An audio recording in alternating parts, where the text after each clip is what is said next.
Three, go. Okay, as of everyone is the leader of the current issues of the country. So, in the country, we have many different issues like PIDA, DAG, and the political, no? So, we as the PNU1, Filipino people have trust in our greatness of teaching, ano? PNU is the National Center for Teacher Education. So therefore, PNU teachers must be a good example of equality, transparency, and great teaching.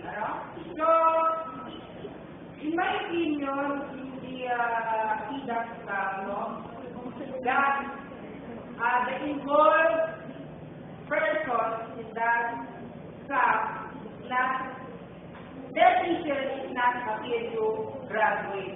Why? Because if you are the PNU graduate, you have the obligation to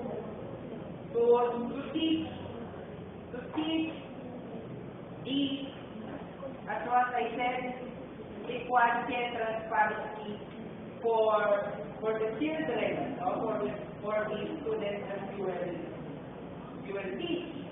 So that's it. Thank you very much. All right.